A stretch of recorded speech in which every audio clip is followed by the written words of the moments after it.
Drugs ಮುಕ್ತ ಕರ್ನಾಟಕ ಅಭಿಯಾನ 32ನೇ ದಿನ.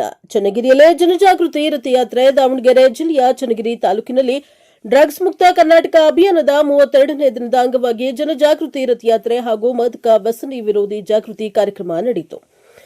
ಚನ್ನಗಿರಿ ನಗರದ Jnanadeepa PU college, Basava PU college ಹಾಗೂ ಗ್ಲೋಬಲ್ ಪಿಯು ಕಾಲೇಜ್ಗಳಲ್ಲಿ ಬೆಂಗಳೂರಿನ ಪರಿವರ್ತನಾ ಟ್ರಸ್ಟ್, ಚನ್ನಗಿರಿ ಪ್ರಾಧ್ಯಾಪಕರ ತಂಡ, ಆಡಳಿತ ಮಂಡಳಿ, ಚನ್ನಗಿರಿ ಪೊಲೀಸ್ ಇಲಾಖೆ ಹಾಗೂ ಚನ್ನಗಿರಿ ನ್ಯಾಯವಾದಿಗಳ ಸಂಘದ ಸಹಯೋಗದಲ್ಲಿ ವಿದ್ಯಾರ್ಥಿಗಳಿಗೆ ಮಾದಕ ವಸ್ತುಗಳ ದುಷ್ಪರಿಣಾಮಗಳ ಕುರಿತು ಜಾಗೃತಿ ಮೂಡಿಸಲಾಯಿತು.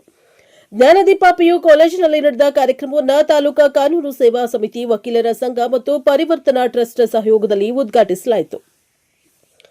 ವಕೀಲರ ಸಂಘದ ಅಧ್ಯಕ್ಷ ಎಚ್ ಮೋಹನ್ ಮಾತನಾಡಿ, ಗಾಂಜಾ, ಹೆರಾಯಿನ್, ಕೊಕೇನ್ ಮುಂತಾದ ಮಾದಕ ವಸ್ತುಗಳು ಯುವಕರ ಜೀವನ ಹಾಗೂ ಆರೋಗ್ಯವನ್ನ ನಾಶ ಮಾಡುತ್ತಿವೆ ಎಂದು ಎಚ್ಚರಿಕೆಯನ್ನ ನೀಡಿದ್ದಾರೆ.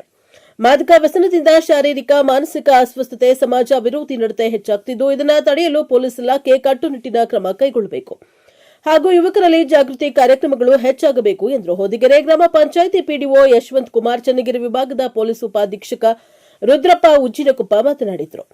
ಜ್ಞಾನದೀಪ ಪಿಯು ಕಾಲೇಜಿನ ಪ್ರಾಂಶುಪಾಲ ಚಂದ್ರಶೇಖರ್ ಅಧ್ಯಕ್ಷತೆ ವಹಿಸಿದ್ದರು. ಕಾರ್ಯಕ್ರಮದಲ್ಲಿ ಪರಿವರ್ತನಾ ಟ್ರಸ್ಟ್ ಜಿಲ್ಲಾ ಸಂಯೋಜಕ ಜಯಕುಮಾರ್, ವಕೀಲರ ಸಂಘದ ಅಧ್ಯಕ್ಷ GS Mohan, NR Patil, Prasannakumar, police ಉಪನಿರೀಕ್ಷಕ ಸುರೇಶ್, ವಕೀಲ ಬಾಬುಜಾನ್ ಹಾಗೂ ನಗರ ಮುಖಂಡರಾದ ಮಧುಸ್ವಾಮಿ, ಆಕಾಶ್, ಮನೋಜ್, ಮಂಜು, ರಂಗಸ್ವಾಮಿ ಸೇರಿದಂತೆ ಹಲವರು ಉಪಸ್ಥಿತರಿದ್ದರು.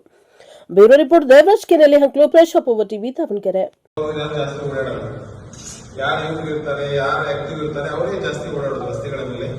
ಅವರೇ ಸತ್ಬಿಟ್ರೆ ಏನಾಗುತ್ತೆ, ಆ ಮನೆಯ ಆಧಾರ ಸ್ತಂಭನೆ ಹೋಗ್ಬಿಡುತ್ತೆ. ಎಷ್ಟೋ ಜನ ಅವರು ಇಲ್ಲ ಅಂದ್ಮೇಲೆ ಅವರು ಮನೆಯೆಲ್ಲ ಬೀದಿ ಪಾಲಾಗುವುದು ಕೂಡ ನಾವು ನೋಡ್ತೀವಿ. ಅದೊಂದು ಇನ್ನೂ ಒಂದು ಹೆಚ್ಚಾಗಿದ್ರೆ ಗಾಡಿಗೆ ಇನ್ಶೂರೆನ್ಸೇ ಮಾಡಿಸಲ್ಲ. ಗಾಡಿಗೆ ಇನ್ಶೂರೆನ್ಸ್ ಮಾಡಿಸಲ್ಲ ಅಂತಂದ್ರೆ ಅಪಘಾತ ಆದವ್ರಿಗೂ ಸಿಗಲ್ಲ, ಎದುರು ಪಾರ್ಟಿಗೂ ಸಿಗಲ್ಲ, ಅವರಿಗೂ ಸಿಗಲ್ಲ. ಅವಾಗ ಏನಾಗುತ್ತೆ, ಪೊಲೀಸ್ ಸ್ಟೇಷನ್ಗೆ ಗಾಡಿ ಚೇಂಜ್ ಮಾಡಿ